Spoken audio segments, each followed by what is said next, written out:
നമ്മളിപ്പോൾ ഹൃദ്രോഗം എന്ന് പറഞ്ഞ് സംസാരിച്ചത് പ്രധാനമായിട്ടും ഹാർട്ട് അറ്റാക്കിനെ കുറിച്ചും ഹാർട്ടിൻ്റെ കുഴലുകളിൽ വരുന്ന പ്രശ്നങ്ങളെക്കുറിച്ചുമാണ്.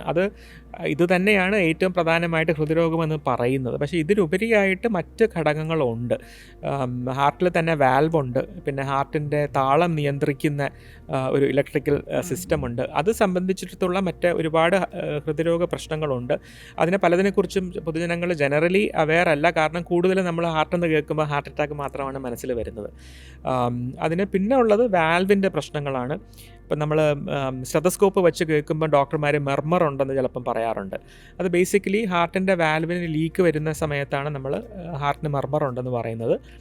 അതും വളരെ പ്രധാനമായിട്ടുള്ളൊരു ഹാർട്ടിൻ്റെ പ്രോബ്ലം തന്നെയാണ്. റുമാറ്റിക് വാൽവുലർ ഡിസീസ് എന്ന് പറഞ്ഞിട്ട് മൈട്രൽ വാൽവിൻ്റെ ചുരുക്കം വരാം, ലീക്ക് വരാം. മുതിർന്നവർക്ക് അയോർട്ടിക് വാൽവ് എന്ന് പറയുന്ന പ്രധാന വാൽവിൻ്റെ ചുരുക്കം വരാം. അപ്പം ഇത് മറ്റൊരു തരത്തിലുള്ളൊരു ഹൃദ്രോഗമാണ്. അത് വളരെ ഗൗരവമായിട്ടുള്ളൊരു ഹൃദ്രോഗമാണ്. ഇത് ഹാർട്ട് അറ്റാക്ക് വെച്ച് നോക്കുമ്പം ഇതിൻ്റെ ഫ്രീക്വൻസി കുറവാണ്. എന്നിരുന്നാലും മർമർ ഉണ്ടെങ്കിൽ അതൊരു ഹാർട്ട് വാൽവിൻ്റെ പ്രോബ്ലം ആകാം. അതൊരു എക്കോ ടെസ്റ്റ് ചെയ്തിട്ടാണ് വാൽവിന് തകരാറുണ്ടോ ഇല്ലയോ എന്ന് കണ്ടുപിടിക്കുന്നത്. അത് ചിലപ്പം ചുരുക്കമാകാം, അല്ലെങ്കിൽ ലീക്കാകാം. അത് പലപ്പോഴും അതിനൊരു വളരെ ക്ലോസ് ഫോളോ അപ്പ് വേണ്ടതാണ്.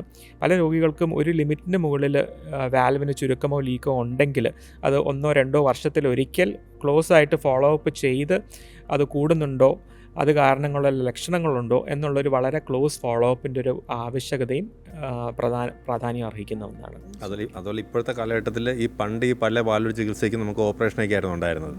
ഇപ്പോൾ ഓപ്പറേഷൻ കൂടാതെ നമുക്ക് ആൻജിയോപ്ലാസ്റ്റി ചെയ്യുന്ന പോലെ തന്നെ വാൽവ് മാറ്റി വയ്ക്കാനുള്ള സാഹചര്യം ഇപ്പോൾ നമുക്ക് നമ്മുടെ നാട്ടിലുണ്ട്. ഈ ബ്ലോക്ക് കണ്ടുപിടിക്കാനായിട്ട് ആൻജിയോഗ്രാം ടെസ്റ്റ് എന്ന് പറയത്തില്ലേ, അതുപോലെ ഈ താളവ്യത്യാസം കണ്ടുപിടിക്കുന്ന ടെസ്റ്റിനാണ് EP സ്റ്റഡി എന്ന്, ഇലക്ട്രോഫിസിയോളജി സ്റ്റഡി എന്ന് പറയുന്നത്. ഇതെല്ലാം നമുക്കിപ്പോൾ നമ്മുടെ നാട്ടിൽ അവൈലബിൾ ആയിട്ടുള്ള കാര്യങ്ങളാണ്. അപ്പോൾ ഇതെല്ലാം നമുക്ക് ജനങ്ങളിലേക്ക് എത്തിക്കേണ്ട കാര്യമുണ്ട്.